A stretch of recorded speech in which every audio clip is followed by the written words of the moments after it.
ભાવનગર જિલ્લામાં નકલી દારૂ પીવાથી ગંભીર દુર્ઘટના સર્જાઈ છે।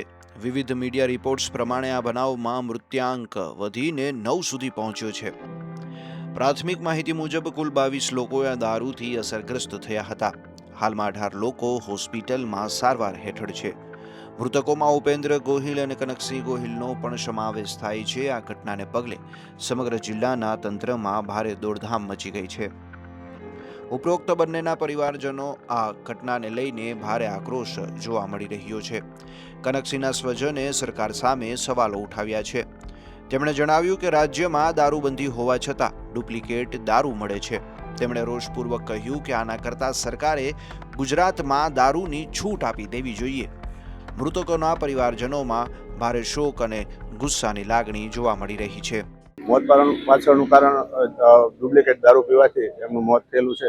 કાલે રાત્રે લગભગ 4 વાગ્યાની આજુબાજુ રોયલ સ્ટેગની બોટલ એમના ફ્લેટેથી મળેલી છે। ફ્લેટમાં પોતે એકલા રહેતા હતા અને વહેલી સવારે એમનું આ થયેલું છે અને ત્યાં જોતા રોયલ સ્ટેગ દારૂની બોટલ જોવા મળેલી છે। અમને તો તેમના પાડોશી દ્વારા ત્યાં અમે પાલિતાણા રહીએ છીએ ફોન આવ્યો કે ભાઈ કનકસિંહને તબિયત ખરાબ છે અને હોસ્પિટલમાં દાખલ કરેલા છે સર્ટીમાં, તમે આવો। અમે વહેલા સવારે 6 વાગે અહીં પહોંચ્યા પણ એ તો રાત્રે 4 વાગે તે ડેથ થઈ ગયેલું।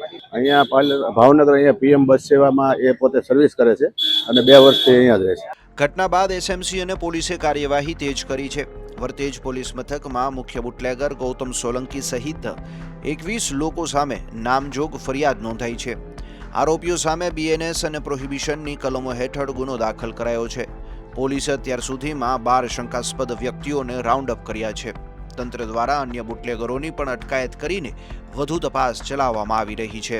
ભાવનગરમાં કાલે એટલે કે 18 તારીખે સાંજે લગભગ 6 વાગે અમને ખબર મળી હતી કે ડુપ્લિકેટ દારૂના વેચાણના લીધે આ ઇન્સિડન્ટ થયું છે અને એની શરૂઆત ઘોઘા તાલુકાના ખરકડી ગામથી થઈ હતી, જ્યાં 5 કોઈ મિત્રોએ પાર્ટી કરી હતી અને એમાં એક સુરત અને એક જામનગરના પણ હતા। સુરતનો જે ભાઈ છે એની સુરતમાં સારવાર ચાલે છે અને જામનગરનો જે વ્યક્તિ છે એનો કોઈ લક્ષણ જણાતા નથી અને જામનગરમાં છે। હાલમાં અત્યારે પછી બીજા ગામોના લોકો પણ અફેક્ટ થયા અને ટોટલ 22 લોકો અસરગ્રસ્ત થયા છે, જે પૈકી 18 લોકો સારવાર હેઠળ છે અને બાકી 4 લોકોની મૃત્યુ થઈ છે। 4માંથી કાર્તિક મકવાણા 40 વર્ષના, ઉપેન્દ્ર ગોહિલ 25 વર્ષના અને ઘનશ્યામસિંહ જડેજા 50 વર્ષના કન્ફર્મ એનાથી જ મૃત્યુ પામ્યા છે અને બાકી એક નરેન્દ્ર યાદવ નામનું જે મોત છે તો એનાથી થયું છે કે નહીં આ થોડુંક શંકાસ્પદ છે। અમે લોકોએ એક તો મીડિયાના મારફતે અને આમ પણ તમામ લોકોને સૂચના આપી છે કે જે પણ છેલ્લા લાસ્ટ 2, 3, 4 દિવસમાં જે આ પ્રકારની રોયલ સ્ટેગ જે બ્રાન્ડ છે એનું સેવન કર્યું છે તો તેમાં લક્ષણ હોય કે ન હોય તો તાત્કાલિક છતાં પણ હોસ્પિટલમાં સારવાર માટે દાખલ થવું જોઈએ। બીજું, જે ભાવનગરના પ્રાઇવેટ હોસ્પિટલ આરોગ્યમ, વેદ, આઈસીયુ અને બિમ્સમાં જે સારવાર હેઠળ છે તો ત્યાં પણ એક સુપરવિઝન અને એનો સહયોગ કરવા માટે આપણે જે મેડિકલ કોલેજના 2 નિષ્ણાંતની ટીમને પણ ત્યાં મોકલી છે।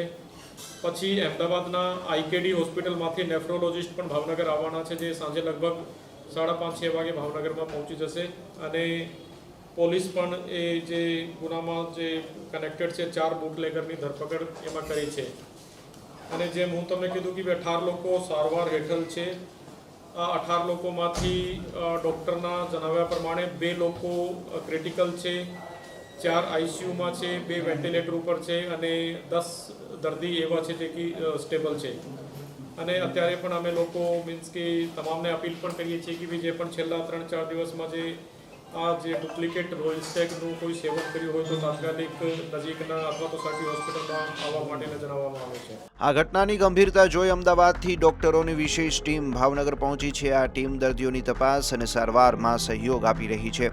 જિલ્લા કલેક્ટર ડોક્ટર મનીષ કુમાર બંસલે લોકોને ખાસ અપીલ કરી છે, જેમણે પણ રોયલ સ્ટેગ બ્રાન્ડનો દારૂ પીધો હોય તેઓ તાત્કાલિક હોસ્પિટલે પહોંચે। કોઈ લક્ષણો ન હોય તો પણ એકવાર તબીબી તપાસ કરાવી લેવી જરૂરી છે।